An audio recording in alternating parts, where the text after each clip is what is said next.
ఈరోజు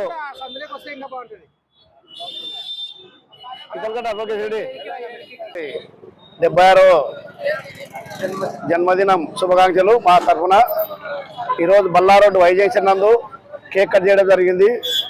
ఆయన నిన్ను ఆరోగ్యాలతో ఉండి ప్రజలకు సేవ చేస్తూ ఆరోగ్యాలతో ఉండి నిన్ను ఉండి అందరికీ ప్రజా సేవ చేస్తూ ఉండాలని చెప్పి మేము అందరం కూడా కోరుకుంటున్నాం. ఇటువంటి నాయకుడిని ఎప్పుడు కూడా మేము దేశంలో లేదు. ఎందుకంటే ఇటువంటి నాయకుడు మన రాష్ట్రానికి రావడం మనకు చేసుకున్న పుణ్యము. చంద్రబాబు నాయుడు గారు రావడం అనేది మనకు చాలా అదృష్టము. ఆయన విదేశాలకు పోయినా ఎక్కడ పోయినా కానీ కూడా చంద్రబాబు నాయుడు అంటే ఒక ముద్ర. ప్రపంచ దేశాల్లో చంద్రబాబు నాయుడు గారు అంటే ఒక పేరు గల వ్యక్తి. ప్రపంచ దేశాల్లో ఆయనకు ఉన్నటువంటి ఇమేజ్ కానీ ఆయన ఏమైనా తలుచుకుంటే చేయగలుగుతాడు.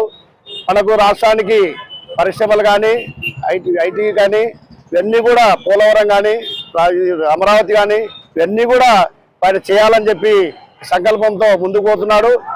వారికి అండదండలుగా అందరూ కూడా సహకరిస్తున్నారు. అన్ని ప్రతి పార్టీలన్నీ కూడా మన మోడీ గారు కానీ అందరూ కూడా కేంద్ర ప్రభుత్వం కానీ అందరూ కూడా ఫుల్ సహకారం ఉంది.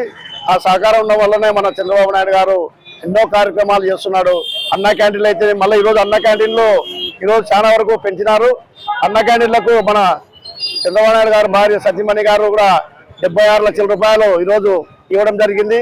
అందరికి కూడా ఈరోజు ఫ్రీగా ఈరోజు మాత్రం అందరికీ అన్న క్యాంటీన్లలో ప్రతి ఒక్కరికి ఫ్రీగానే ₹1 ఇవ్వకుండా భోజనాలు చేయడం జరిగింది. కాబట్టి ఆమె కూడా ఆరోగ్యంతో ఉండి నిన్ను ఉండాలని చెప్పి మేము మనస్ఫూర్తిగా కోరుకుంటున్నాం. అట్లాగే లోకేష్ బాబు గారు కూడా పైన మంత్రి అయినాక మొత్తం కూడా చాలా వరకు కూడా పరిశ్రమలు కానీ ఐటీ కానీ విద్యాకైతేనేవి అన్నిటి కూడా ఏ దానికైనా కానీ కూడా ప్రతి ఒక్కరికి కూడా సాయం చేస్తున్నాడు. ఆయన చెవుల పడితే కూడా విదేశాల్లో ఇరుక్కుపోయినా అంటే కూడా విదేశాల్లో ఉన్న వాళ్ళు ఏదైనా సమస్య ఉంటే వెంటనే ఫోన్ చేసి తప్పించడం కూడా జరుగుతుంది. అట్లాగే మొన్ననే 16 కోట్లు ఒక ఇంజక్షన్ అవుతుందంటే 6 కోట్ల రూపాయలు ఇచ్చి మన లోకేష్ బాబు గారు ఎవరు కూడా నాకు తెలిసి ప్రపంచంలో చేసిండారు. ఒక లోకేష్ బాబు గారికి సాధ్యమైంది. కాబట్టి ఆయన నిన్ను నుండి ఇటువంటి కార్యక్రమాల్లో ప్రజలకు అందరికీ కూడా సేవ చేయాలని చెప్పి నేను మనస్ఫూర్తిగా కోరుకుంటున్నాను. అట్లాగే మా బైరెడ్డి శబరమ్మ గారికి కేంద్ర స్థాయిలో ప్రధాన కార్యదర్శి ఇవ్వడం జరిగింది. బైరెడ్డి శబరమ్మ గారు కూడా ఆమె మా చదువు బైరెడ్డి గారి కూతురు బైరెడ్డి గారికి పేరు నిలబెడుతుంది. శేషనాయుడు గారి మనవరాలు.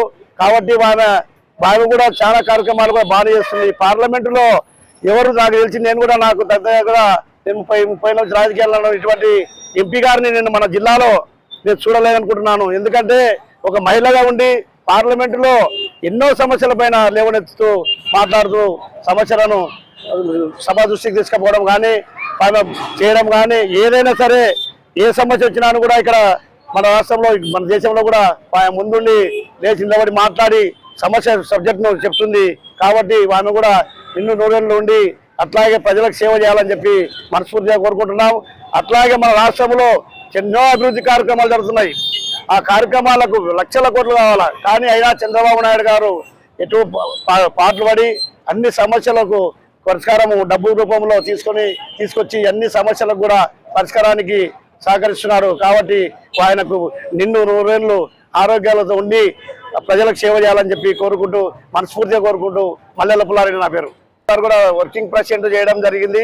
మన అట్లాగే ఆయన మనకు కూడా మన అమరావతికి చట్టబద్ధత చేయడం కూడా కేంద్ర ప్రభుత్వం తీర్మానం చేసింది. అది లోకేష్ కూడా పోయి ఆ రోజు కూడా పోయి సభలో కూర్చొని మన ఎంపీలు అందరి కాడ కూర్చొని కూడా చేయడం అనేది ఇటువంటి కార్యక్రమాలు ఎన్నో 1 కాదు 2 కాదు ఎన్నో చేస్తున్నారు చంద్రబాబు నాయుడు గారు.